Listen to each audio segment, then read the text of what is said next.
नमस्कार दोस्तों, मैं समय समय पर आप सबके लिए बॉलीवुड से जुड़ी मज़ेदार खबरें लेके आती रहती हूँ। आज भी मैं आपके लिए एक ऐसी खबर लेके आई हूँ। 80 के दशक में कई अभिनेत्रियां ऐसी हुई हैं जिन्होंने बॉलीवुड में राज किया है और अपनी अलग पहचान बनाई है। लेकिन उसमें कुछ अभिनेत्रियां ऐसी भी रहीं जो आज गुमनामी की जिंदगी जी रही हैं।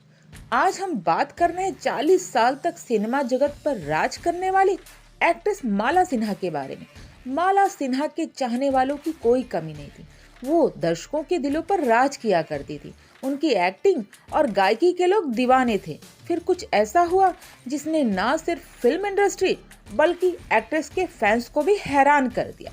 माला सिन्हा के घर के बाथरूम में लाखों रुपए मिले थे और जब ये बात लोगों ने सुनी तो लोग दंग रह गए थे। आइए चलिए इस बारे में आपको डिटेल में बताते हैं।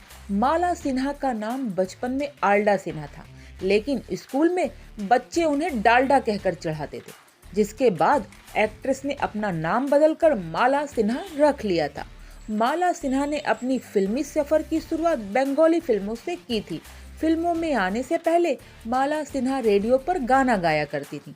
बंगाली फिल्मों में काम करने के बाद माला को खास पहचान नहीं मिली।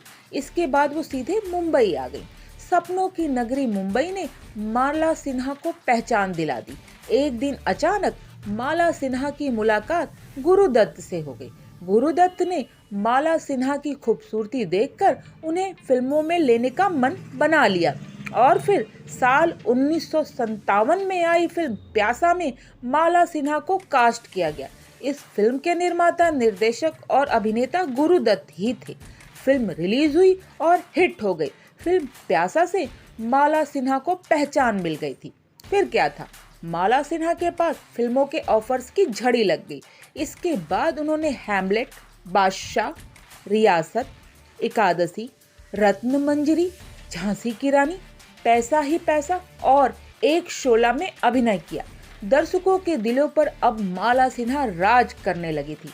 खूब नाम और पैसा कमाने वाली अभिनेत्री माला सिन्हा के बारे में कहा जाता था कि वो बेहद ही कंजूस थी। सिर्फ यही नहीं, सिनेमा जगत के गलियारों में खबरें थी कि नौकरों पर खर्च बचाने के लिए माला सिन्हा अपने घर में खुद ही सब काम किया करती थी।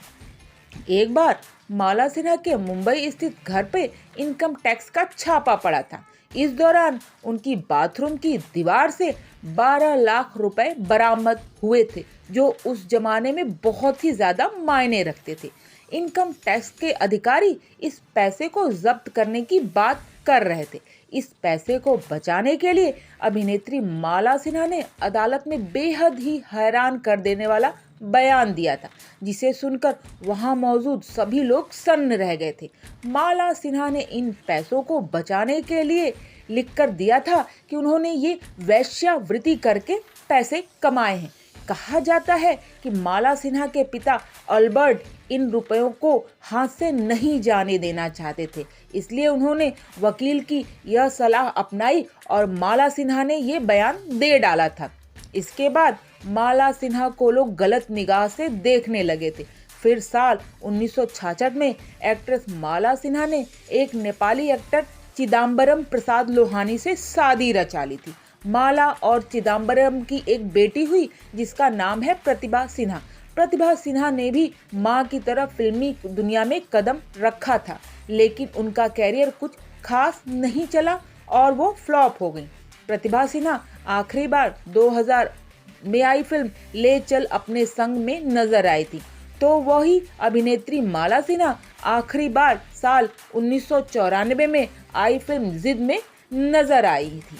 कहा जाता है कि एक्ट्रेस माला सिन्हा अपनी बेटी की असफलता से काफी निराश हो गई थी और इसलिए वो लाइमलाइट से हमेशा के लिए दूर हो गई थी। अब वो अपनी बेटी के साथ मुंबई में कहीं रह रही हैं। माला सिन्हा ने अपने फिल्मी कैरियर में 100 से ज्यादा फिल्मों में काम किया, जिसमें अपने हुए पराए, फूल बने अंगारे, कर्मयोगी, धूल का फूल, आसरा, दो कलियां, आंखें, दिल तेरा दीवाना, हरियाली और रास्ता, हिमालय की गोद में, दिल तुझको दिया, नसीब, नया जमाना, लाल बत्ती, गुमराह, अनपढ़ जैसी तमाम फिल्में शामिल हैं। तो ये थी बॉलीवुड से जुड़ी हुई एक और मज़ेदार खबर। ऐसी ही मज़ेदार खबरें जानने के लिए प्लीज़ मेरे चैनल को सब्सक्राइब करें।